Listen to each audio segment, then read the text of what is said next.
Hello, welcome to this video on differentiation.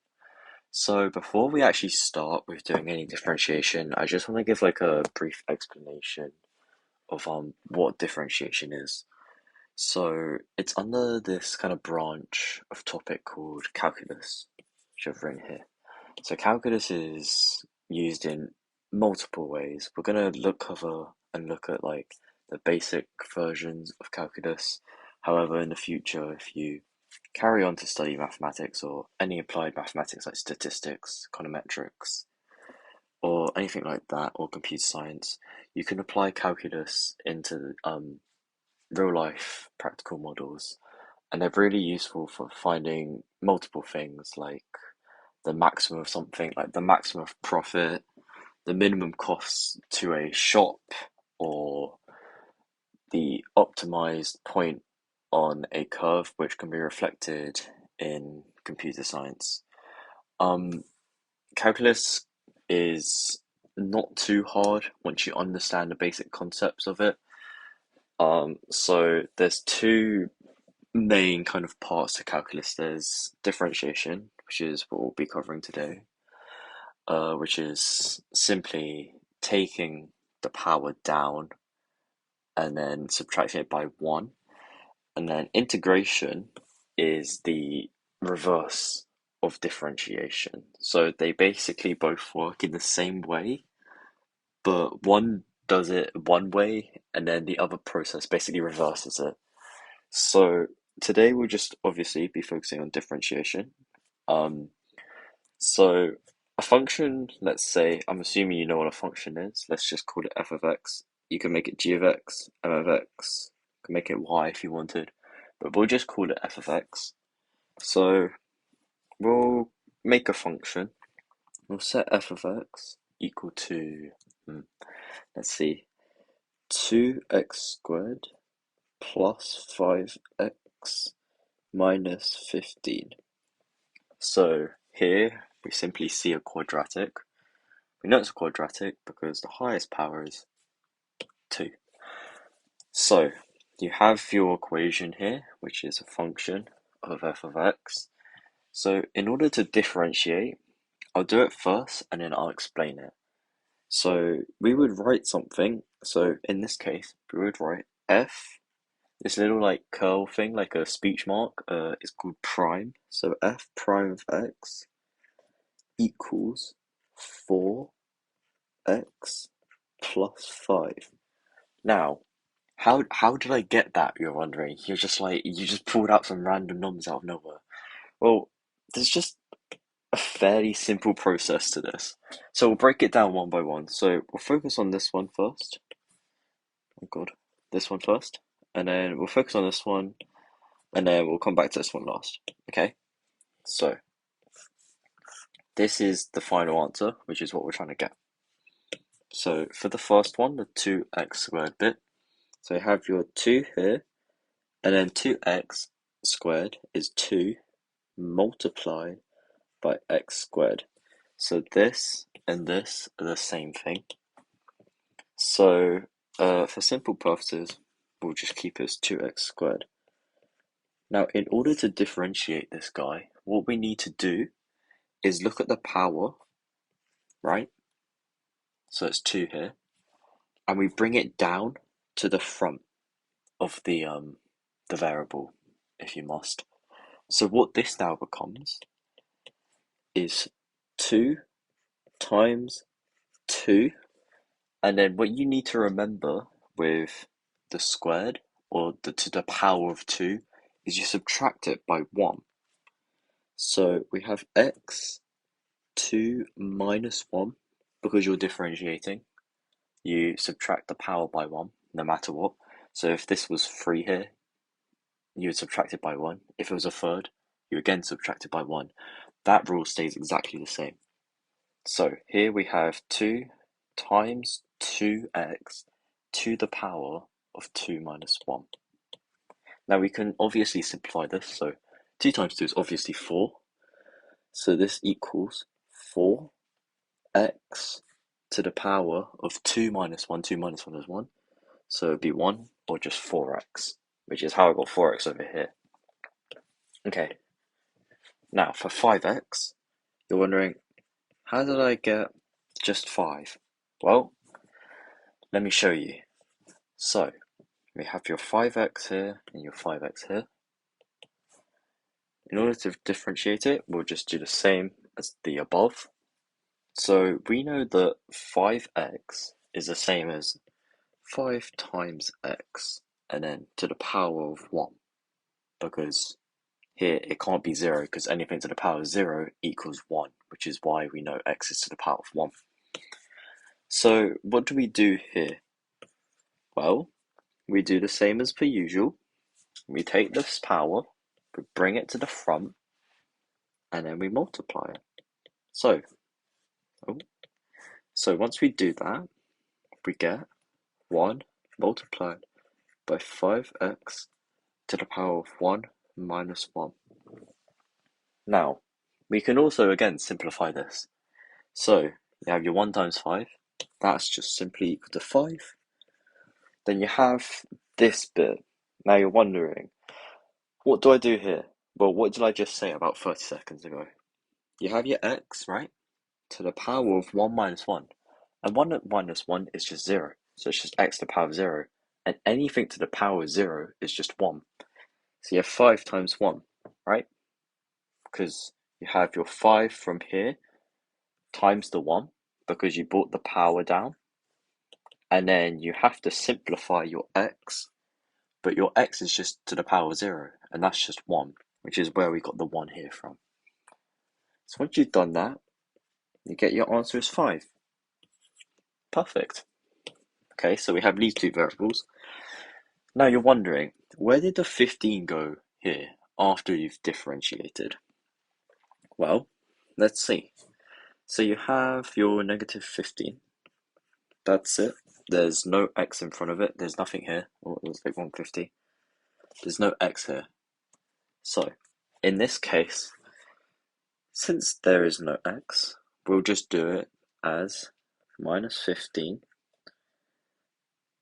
And then there's nothing there, so you can't differentiate. So, what this basically means is it equals to 0.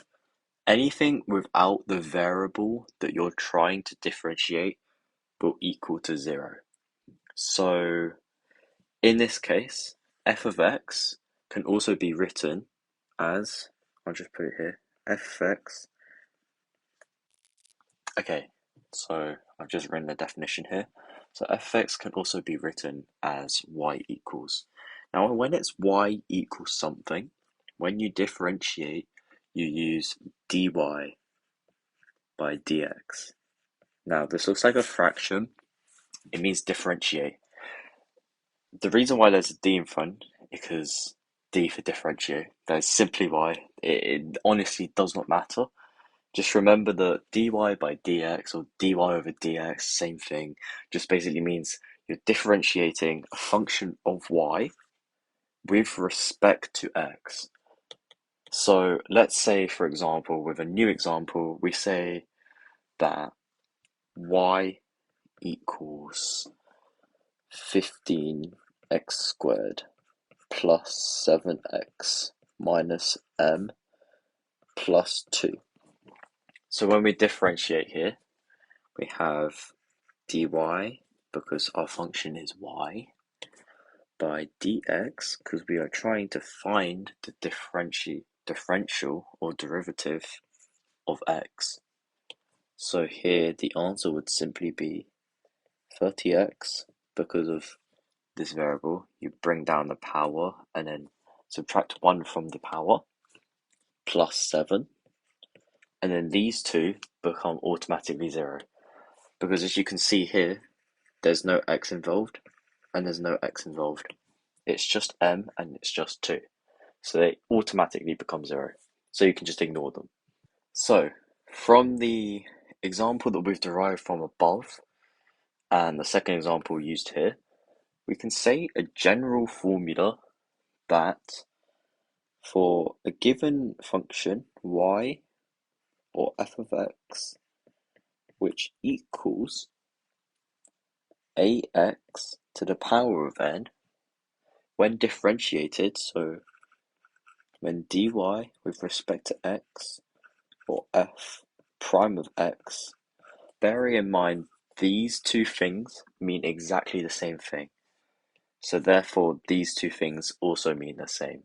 They're just different ways of writing down the function differentiated. Either way is correct. So we can assume, or we can actually state, that the differential with respect to x will be n is a given value in the question or in the formula. So this could be 2, 3, 4, 5, but we're generalizing it, which is why we're using the letter n.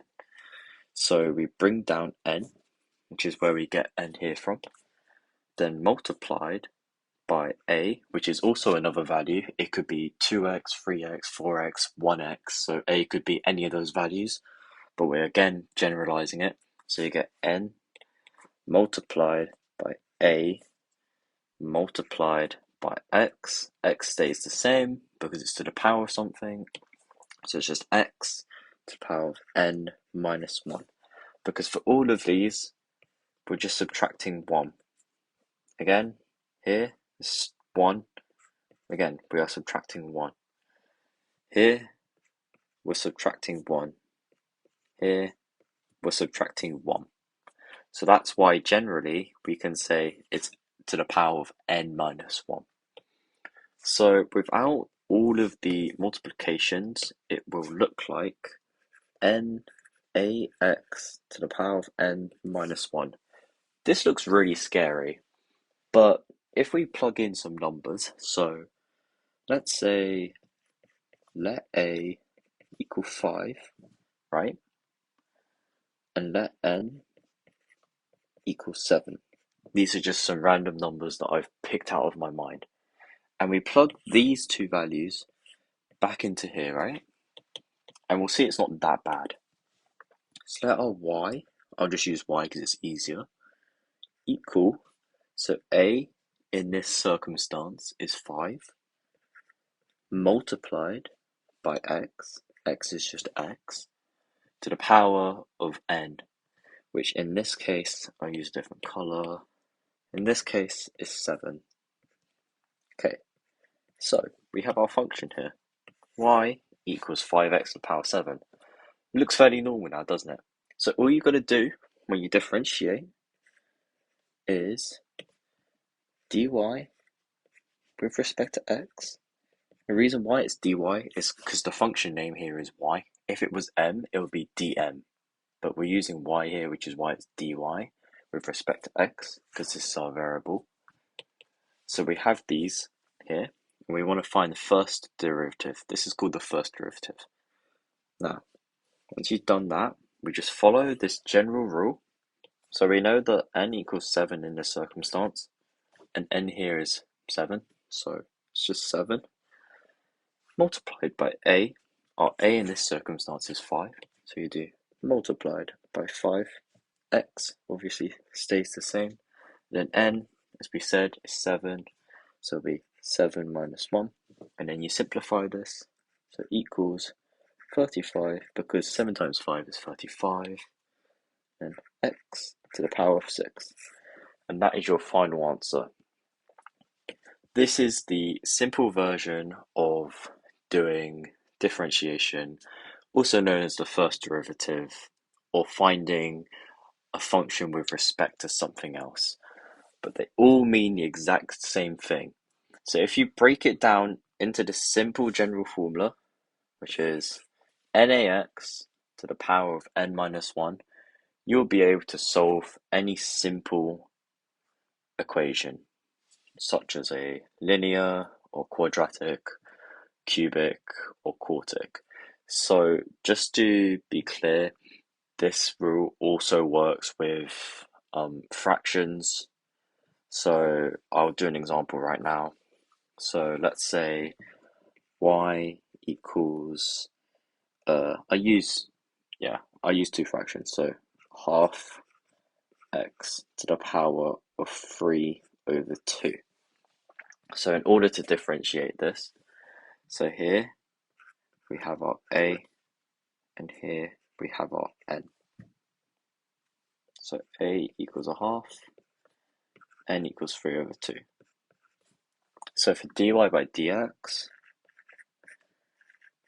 remembering that the general rule is a is n ax to the power of n minus 1. This is your general rule that you need to remember for differentiating, right?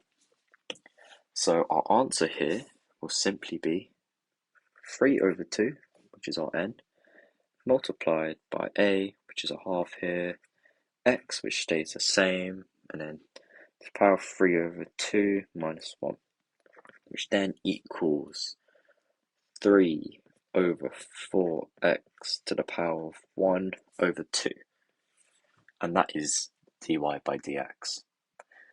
So hopefully that makes sense.